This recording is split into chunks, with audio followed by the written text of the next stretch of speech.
ocean. That is the same target as we had on Flight 3, so everything should look pretty similar in that regard. And we just heard the call out there that all prop load is closed out. So at this point, there is like 10 million pounds of propellant on board Starship, which is incredible. This is getting very exciting. We are just about 2 minutes away from T0.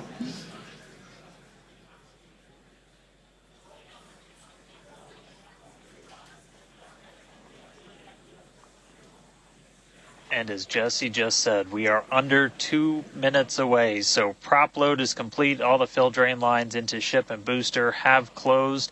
Right now we're doing the pushback, so clearing out all those ground lines of propellant, and that'll be completed over the next couple of seconds. We're coming up on that T-minus 40 mark. Again, not planning to hold. If we do, or if we get a hold after we pass it, we can snap back to that T-minus 40, and then we can stay there for about 30 minutes or so if any other issues crop up. Once we pass T-minus 40, a lot of things happen, both on the vehicle and the ground. It's running a lot of its own self-checkouts, venting different tanks and pressure lines throughout the vehicle. We essentially built that 40 seconds as that's about how much time it takes for the vehicle to take all of those actions, which is why we hold there. But all of that happens automated. You do a final checkout of the TVC, the thrust vector control, how we're going to steer, and then we see liftoff. So we're under a minute away.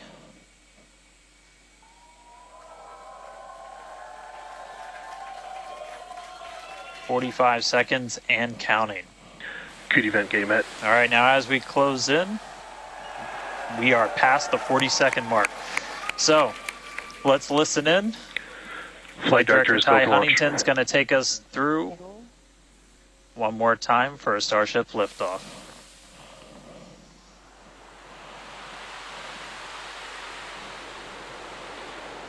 T-minus 15. 10,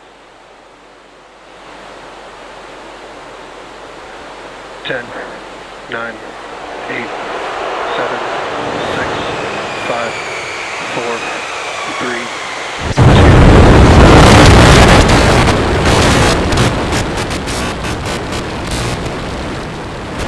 we have liftoff.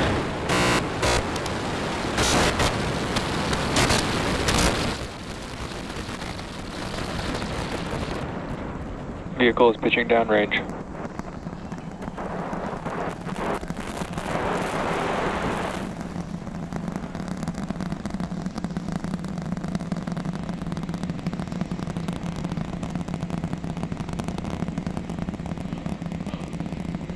All right, 30 seconds into flight. The rumbles are still building here in the Raptor's nest.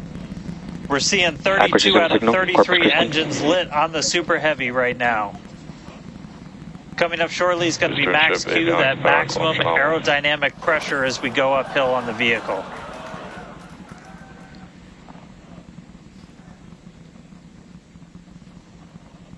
Max Q. All right, we just passed through max Q, so we're going to continue on up. We still have about a minute and 30 seconds until we get to stage separation. Starship now flying faster than the speed of sound.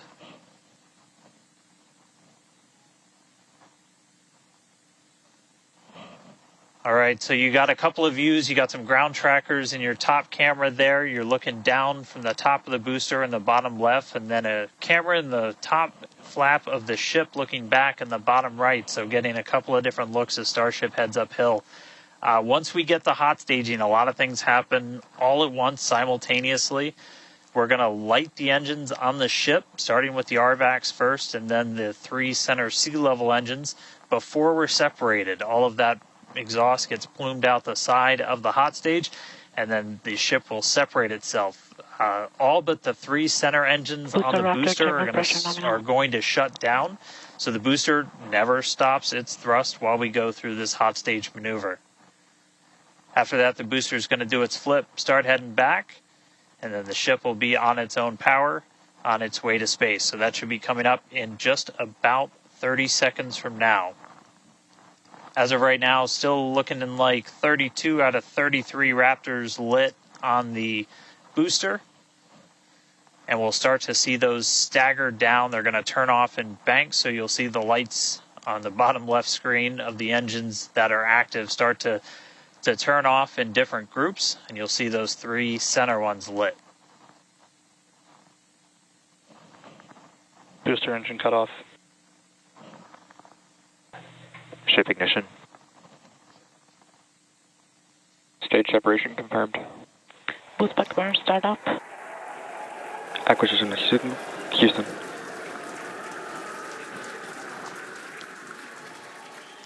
Hot stage confirmed. Ship under its own power. Booster boosting back. Looks like all 13 are lit. Kate, we got a booster on the way back to the Gulf and a ship on the way to space. Acquisition signal. Status. Ship chamber pressures are nominal. Ship power and telemetry nominal. All right, the first stage currently performing the boost back burn. This is expected to last a little over 1 minute. This propels the booster back toward the coast, taking it to a landing in the waters of the Gulf of Mexico. As you can see on your screen in the bottom left-hand corner, we were only using the 13 center engines from here on. Boost back burn, shut down. Heard confirmation there of good boost back burn shutdown. H2 tank pressures are nominal.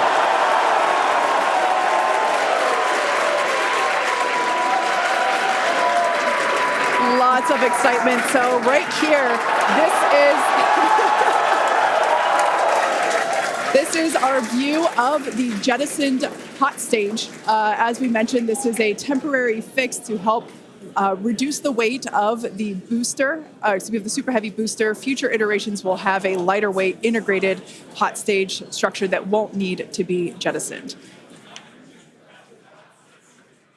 Now, after we jettison that hot stage, the booster will begin to attempt its water landing in the Gulf. In the meantime, the ship will coast for about 40 minutes or so up to an altitude of 214 kilometers. And after its coast phase, it will attempt a controlled reentry, including a flip maneuver and a landing burn just before splashing down in the Indian Ocean. But as a reminder, we are not attempting... Trajectory nominal. Good news there. Trajectory is looking good for the ship, which is on the right-hand side of your screen.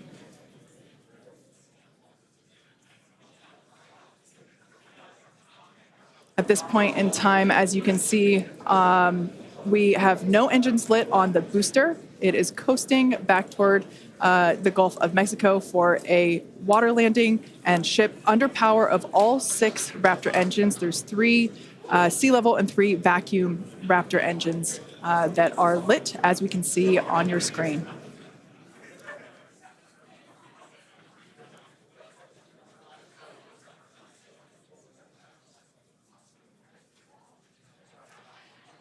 These views have been looking incredible.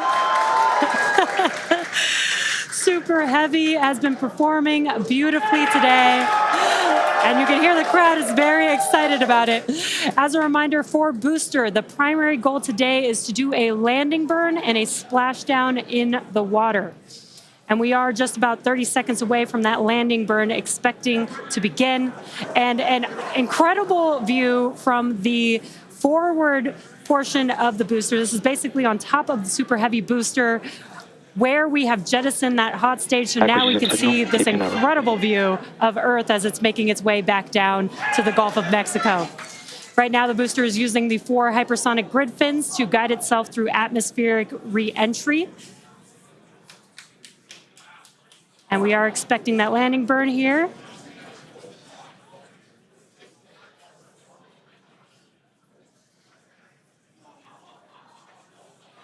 And we will be igniting 13 engines, and this is a great view. On your left-hand side is 3 views from the booster, and your right-hand side a view from the ship. And you can see those grid fins on your left-hand screen rotating and turning to guide the booster, and there's that landing burn.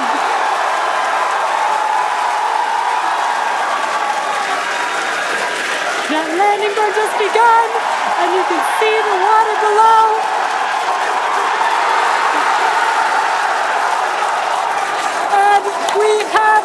Splashdown.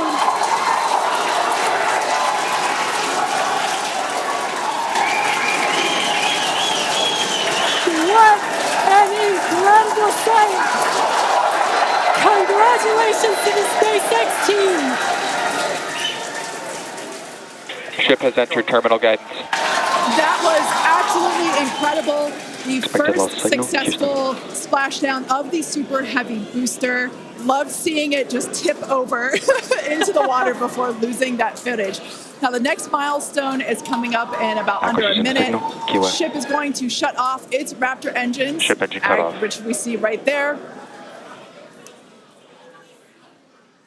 As we mentioned before, today's test flight is not an orbital flight, but rather one that demonstrates the Starship's orbital capability.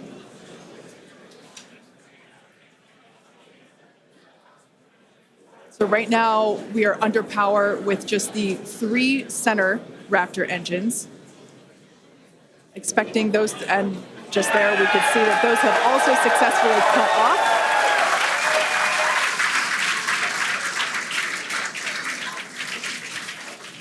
Ship FDS is saved. What an incredible... Nominal orbit insertion.